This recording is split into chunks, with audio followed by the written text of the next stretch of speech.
Baik, sekarang hubungan konfigurasi elektron dengan perioda dan golongan. Kalian perhatikan di sini, ini adalah tabel periodik unsur. Ya, tabel periodik unsur ini terdiri dari yang dari atas ke bawah ini, lajur vertikal dan horizontal. Ini adalah golongan. Ini golongan 1A, 2A, 3A, 4A, 5A, 6A, 7A, 8A. Jadi golongannya ada 8 untuk yang A dan 8 juga untuk yang B, ya. Sementara yang mendatar dari kiri ke kanan ini dinamakan dengan perioda atau kulit. Ini kulit pertama, 2, 3, 4, 5, 6, 7. Nah, bagaimana dengan 2 yang di bawah ini? Ini namanya unsur transisi dalam.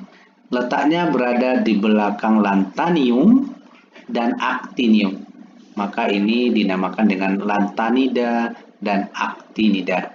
Nah, sekarang bagaimana hubungan konfigurasi elektron dengan perioda dan golongan? Atau bagaimana kita menentukan? Harus dipahami, perioda itu sama dengan kulit. Ya, kulit itu akan ditentukan dari konfigurasi elektron dari angka yang paling besar. Nah, nanti akan kita lihat contohnya di sini. Sementara golongan ditentukan dari elektron valensi. Apa itu elektron valensi? Ya, elektron valensi itu elektron yang terakhir. Nah, golongan akan dibagi dua, golongan A dan golongan B.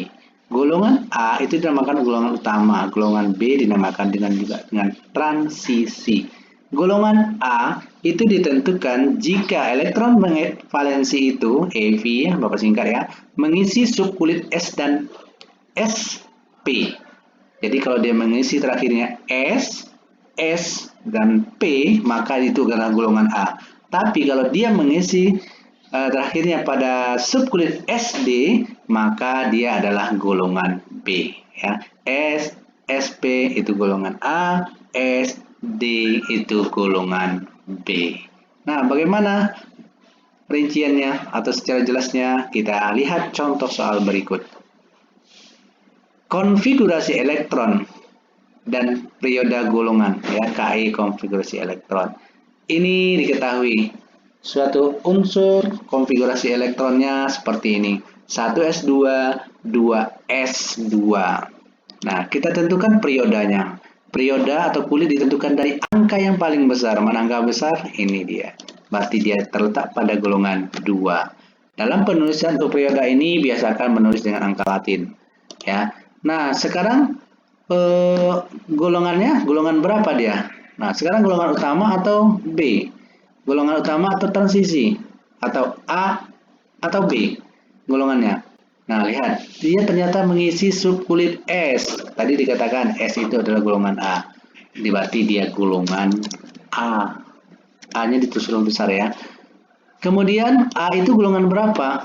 Karena golongan A itu ada 8, 1 sampai 8A. Nah, lihat dari angka ini. Itu adalah elektron valensi, berarti dia berada pada golongan 2A. Tulis dengan angka Romawi. Nah, gitu. Oke, contoh berikutnya. Unsur. Kita lihat ya. Unsur dengan nomor atom 4. Mana nomor atom 4? Ini dia. Terletak pada golongan 2 dan perioda 2. Benar. Golongan 2A dan perioda 2. Oke, contoh berikutnya. Contoh berikutnya 8X misalnya ya. 1S2, 2S2, 2P4. Oke. Periodanya periode berapa? Lihat angka 2. Berarti periode 2. Salah. Dia berada pada periode 2. Oke, kulit kedua maksudnya. Golongannya? Nah, ternyata dia mengisi ada dua yang sama ini, 2S dan 2P. Dia mengisi S dan P, masih golongan A, karena tadi SP, ya, masih golongan A. Tapi golongan A-nya A berapa? Nah, dalam hal ini harus dijumlahkan elektron valensinya. 2 ditambah 4. Hasilnya adalah 6A. Nah, kita lihat. Nomor atom 8, mana? Ini dia. Terletak pada periode 2, benar? Benar. Terletak pada golongan 6A. Ini 6A, ini 7A, ini 8A. Oke, terakhir. Untuk nomor atom 23, ini konfigurasi elektronnya 1s2, 2s2, 2p6, 3s2, 3p6, 4s2, dan 3d3. Nah, sekarang unsur ini berada pada periode berapa? Nah, kita lihat angka yang paling besar. Ya, 4. Berarti dia berada pada periode 4 atau kulit keempat. Terus, golongan. Dalam penentuan golongan, dia berada pada golongan A atau golongan B? Ternyata S dan D. S dan D berarti dia adalah golongan B. Golongan B. Golongan B-nya B berapa? Nah, lihat ini. S-nya terisi 2, D terisi 3.